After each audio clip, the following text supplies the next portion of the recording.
merasakan cinta lah gitu. Jadi lebih ke dia belum terlalu bisa menyeimbangkan antara hal yang harus dia prioritaskan sama hal yang emang hal yang dia mau. Gitu sih. Terus gimana nge-build chemistry sama teman-teman koas yang lain yang ada di sini? Very fun. Sungguh menjelaskan. Sangat amat baik, mereka benar-benar seru banget. Aku awalnya kayak bisa nggak ya ngobrol sama mereka gitu, tapi ternyata mereka sangat amat baik dan seru. Salah satu contohnya gimana? Boleh dikasih tahu nggak yang keseruan syuting dari dan keseruan? Mungkin kita sering ini kali ya, kalau lagi selesai cepat pergi makan bareng gitu ya. Kalau kita kan syuting selama ini pas lagi puasa, jadi setiap pagi kita sahur dan buka puasa bareng. Oke, jadi makin akrab ya chemistry kebuild ya. Pokoknya saling bangunin lah. Didirect oleh Mas Raski Robin itu seperti apa kesannya?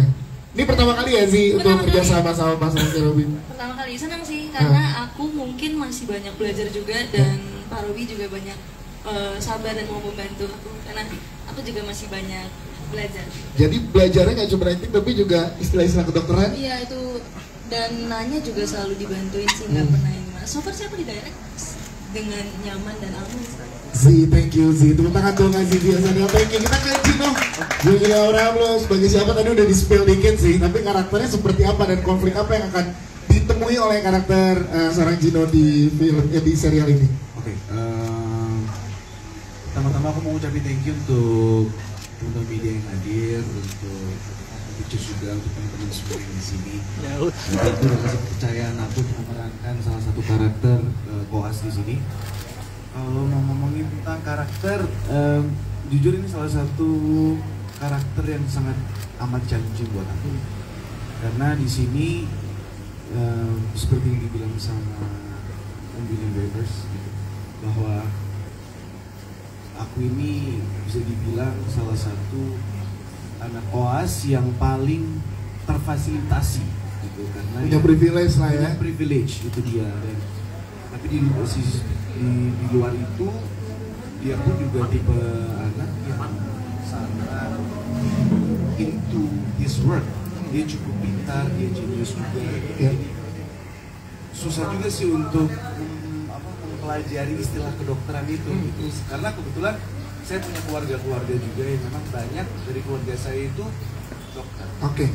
Jadi saat dapat proyek ini saya langsung telepon mereka gitu. Saya pengen tahu gimana ya ini cara menjadi seorang dokter, terus bagaimana kita treat pasien gitu, terus dan lain-lain.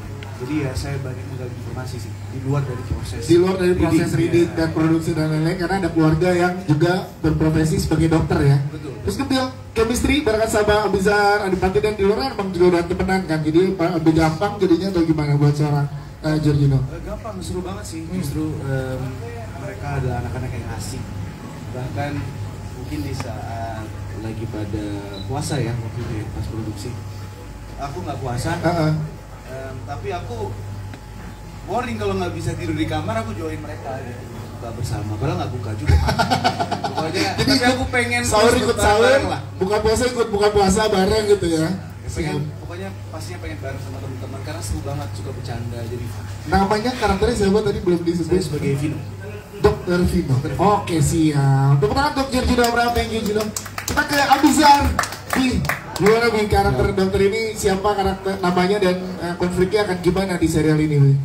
Ya, halo semuanya. Saya di sini berperan sebagai Ezra. Ezra banyak konflik sama teman-teman udah pasti. Terus juga kita ada Ezra ini banyak berinteraksi sama Z juga. Karena kita menjadi pasangan ya Z. Iya. Kalau Z tadi bilang dia masih labil sama situasi, terlebih di Ezra yang lebih labil gitu. Dan alhamdulillah di situasi syuting ini kita lancar banget karena kita belajar dari sang aktor di sini. Gimana coba? Jelasin dong dari aktor ini. Gimana coba? Semua istilah kedokteran itu kita dibantu banget sama Giorgino Abraham. Yes. Gitu. Karena tadi Gino bilang keluarganya banyak yang dokter, jadi PR udah pada dikerjain. Karena emang itu sebuah passionnya Gino yang emang sangat teramat dia dalami gitu. Jadi kita sangat berterima kasih banget sama Gino karena emang aktor ini luar biasa sekali. Luar biasa sekali. Apalagi nih keseruan syuting yang bisa diceritakan selama produksi? Keseruan syuting mungkin setelah, jadi kita kan pasti ada break ya. Ya.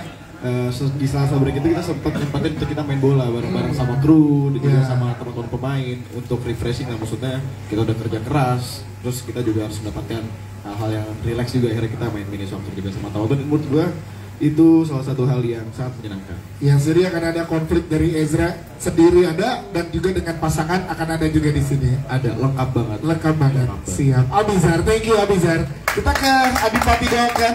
Dok, boleh dijelasin dok. Dok, ke teman-teman udah manggil dok aja nih. Kepala udah, aura dokternya udah ada soalnya Adipati dong. Gimana kalau dari seorang Adipati peran ini? Ya, halo. Di sini gue berperan sebagai Raka. Raka ini karakternya dia punya traumatik yang lumayan besar gitu dari masa lalunya gitu. Itu alasan dia kenapa mau jadi dokter. Tapi ternyata pas dia mulai ngejalanin koasnya, mulai ngejalanin semuanya, dia punya masalah tambahan yang ternyata dia nggak bisa ngebedain masalah personalnya dia karena traumanya dengan apa yang terjadi dengan pasien yang dia lagi treat gitu. Jadi itu menjadi konflik yang lumayan berat gitu buat karakter Raka ini gitu sih. Challenge apa yang lo hadapi di sini dengan banyaknya peran-peran sebelumnya juga yang belum pernah perankan? Yang ini bikin lo beda apa tuh? Nggak tahu, mungkin gue emang udah takdir jadi dokter kali ya. Oh, Gue pernah juga, mesti sebelum jadi dokter gitu, dan sekarang jadi anak koas juga gitu. Dan emang kenapa ya, gue udah selalu dapat peran dokter gitu sebenarnya. Dan gue sangat menikmati gitu, karena menurut gue karakter jadi anak-anak koas itu adalah karakter yang sedang berproses gitu. Dan karakter itu tuh sangat menarik dijalanin karena itu berkembang pelan-pelan gitu. Maksudnya kayak kita pertama kali secara emosional ngelihat pasien, ngelihat gunting, pisau, maksudnya apa yang ada di ruangan dokter itu tuh ngebuat kita tuh berkembang gitu. Nah, menurut gua karakter koas ini tuh bukan dokter yang udah jadi dokter ya, tapi koas ini tuh menyenangkan karena kita berkembang, dan berkembangnya juga bukan sendirian tapi bareng teman-teman koas yang lain gitu. Iya sih, itu dia. Thank you Adipati Doakan.